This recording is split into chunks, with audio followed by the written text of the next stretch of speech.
So, all this discussion and approach to the nature of reality, and we drop the labels, drop the name, we see form and movement, We drop I. we drop I, and we reach a point where there is only awareness, there's only experience.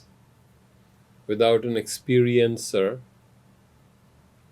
and Is we it really is it energy? Are hold we on, hold on, let me okay? All handle right, all it, right, all right, all Senora. right. So I'm trying to go through this, muddle my way through this very subtle thought process or looking at things. So obviously you have complete collapse of your traditional, if I may use the labels, right? And if you really look at it, if there is an ultimate, pun intended, label, that is God, right? So does Vedanta have a place for this concept, if I may paraphrase Voltaire, who said, I have no use for this concept? No, there is no God in Vedanta. Because there can't be a separation. It doesn't exist. So if there's no separation, There's no division, there's no separation, there's no duality. there's nobody outside watching me with the And stick in hand with the beard. there is no outside and there is no inside. She doesn't have a beard. She doesn't have, so she is not. So these are human concepts of Right. a God, because human beings have always needed a father or a mother figure. So created in its image. Yes, I mean, in Vedanta, one says very clearly, it's not that biblically we say God created man in his own image. We say man created God in his own image, which is true, really. It is. So now let's understand that Vedanta is trying to take you meaning take us, to the reality of being, the reality of self, and a very deep ingoing, very deep going within to come to the very heart of the matter, where it's going very deep inside, and that takes years. That is what is called the practice of Vedanta. So when one goes that deep down into the very nature of being, you don't come to a God, because you have gone beyond all concepts, all ideas and ideations. You've come to awareness itself, consciousness itself. And mark my words, by the time you come to consciousness, by the time you've gone that deep within, you've also penetrated into the very nature of matter and energy and cosmos, and, that entire spectrum of science. You've already gone through all that. So you've come to a point where you've understood the universe,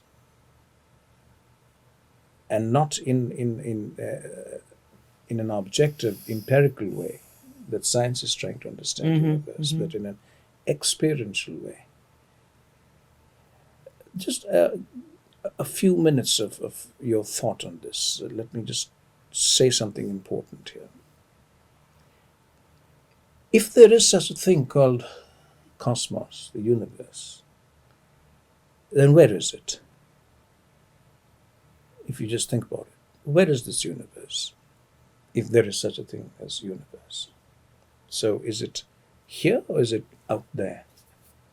I think it's everything that's around you. It's everything. It's everything. It's here. Now, question 2.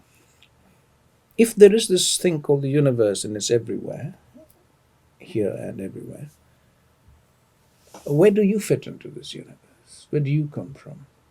Well, there is no you. Are you, sorry? There is no you. Yeah, but in a very, yeah, there is no you when you've gone that deep down. Mhm. But just considering the fact that Where we did I are come right now, from? yeah, are you separate from this universe? No. Can you be separate from this universe? Is the Mm. universe and you two different things? That you are sitting here in the so called universe and studying the universe? Or are you the universe itself?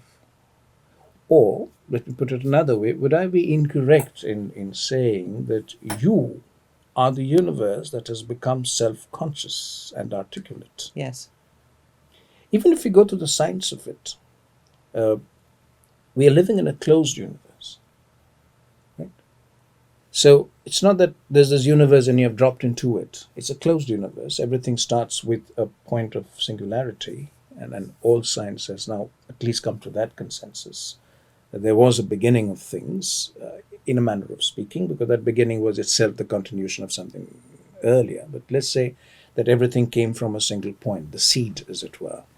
So if everything, the whole tree comes from a seed, then every leaf of that tree would have been pre-contained in the In seed. that seed. Mhm. Which means all of us here were pre-contained in that seed of the universe. If so, then whatever has come out, evolved out of that seed, is the seed. You cannot say that the tree is different from the seed.